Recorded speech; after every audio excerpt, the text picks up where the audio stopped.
इंसानी दिल औसतन एक दिन में लगभग 1 लाख बार धड़कता है, लेकिन जैसे जैसे आपकी उम्र बढ़ती चली जाती है, दिल के धड़कने की रफ्तार कम होती चली जाती है। बच्चे के पैदा होने से लेकर जवान होने तक दिन ब दिन उसके दिल की ताकत भी ग्रो करती है।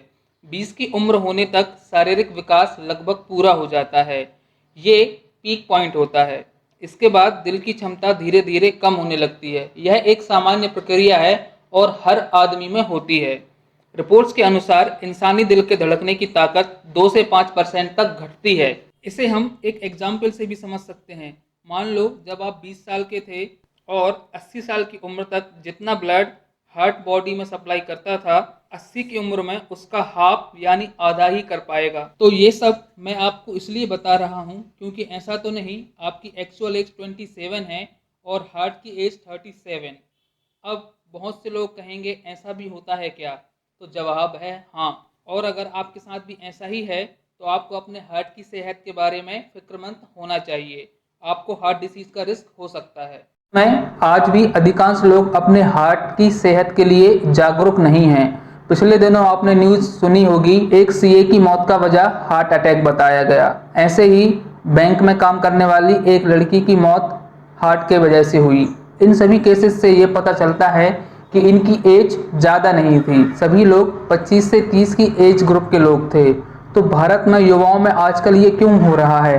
क्यों 25 से 30 की एज के बीच के लोगों को हार्ट रिलेटेड बीमारियां हो रही हैं? इसका जिम्मेदार है हमारा खान पान, हमारी लाइफस्टाइल और हमारे बदलती दैनिक जीवनचर्या। तेजी से बदलते इस दौर में सभी को सब कुछ फास्ट फास्ट ही पसंद है। पहले के लोग आपने अपने घर में भी देखा होगा कि रात को 10 बजे सो जाया करते थे और सुबह 5 बजे या 5:30 बजे उठ जाया करते थे।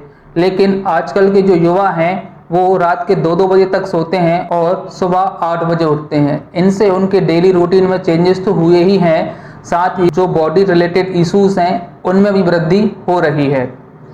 तो नमस्कार साथियों, स्वागत है एक नई वीडियो के साथ मेरे चैनल प्रीचिंग ज्ञान पर। मैं आपको इस वीडियो में अपने हार्ट के रिलेटेड बीमारी और हार्ट की सेहत के लिए आपको क्या करना चाहिए उसके बारे में बताऊंगा।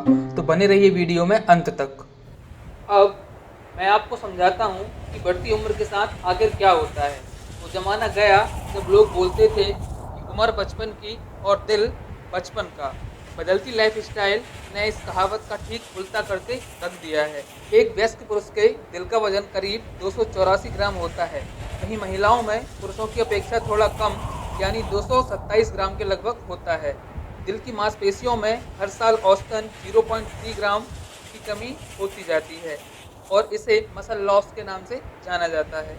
इसके वजह से समय के साथ हमारी मांसपेशियां सिकुड़ती जाती हैं और कमज़ोर होने लगती हैं।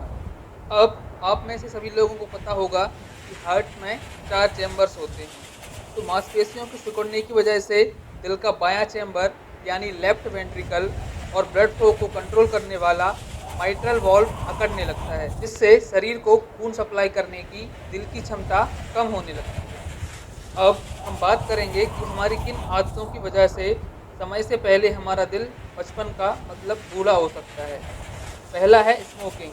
तो जैसे टैबलेट लेने से पहले हम उसकी एक्सपायरी डेट चेक करते हैं, तो अगर भारत की जनता ये सीख ले, सिगरेट के रैपर पर भी एक वार्निंग लिखी होती है, स्मोकिंग किल्स। दूसरा कारण हो सकता है फैमिली हिस्ट्री।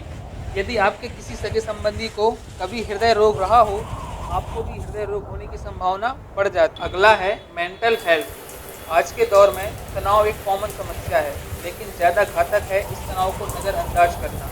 ज़्यादा तनाव आपके दिल पर ज़्यादा दबाव डालता है तो नुकसानदेह है। अगला कारण हो सकता है मोटापा। यदि आप ओवरवेट हैं तो आपकी दिल की सेहत के लिए यह अच्छा नहीं है, तो आपके वजन को आपको कम करने की आवश्यकता है। नेक्स्ट है कसरत ना करना। पूरे दिन कोई फिजिकल एक्टिविटी ना करना दिल के लिए काफ़ी नुकसानदेह है। हफ्ते में 5 दिन रोज़ 30 मिनट की फिजिकल एक्टिविटी दिल के लिए काफ़ी फायदेमंद होती है। अगला है हमारा खान पान। अनहेल्दी खाना और खान पान का खराब रूटीन दिल की सेहत को बहुत नुकसान पहुंचाता है। खाने में फल और सब्जियों की सही मात्रा और बैलेंस डाइट से दिल की उम्र को कंट्रोल किया जा सकता है। अगला है लाइफस्टाइल डिसीज़। आजकल की तेज़ रफ्तार लाइफस्टाइल की वजह से high blood pressure, high cholesterol और डायबिटीज़ जैसी बीमारियां कॉमन हो गई हैं। ये तीनों ही बीमारियां दिल की सेहत के लिए नुकसानदेह हैं। अगर आपको इनमें से कोई समस्या हो तो इलाज, खान-पान में सुधार और कसरत से इन्हें कंट्रोल में रखा जा सकता है। तो साथियों, ये थी खबर आपके पते की। इसी तरह की और भी वीडियोज़ देखने के लिए मेरे चैनल को लाइक करें, सब्सक्राइब करें।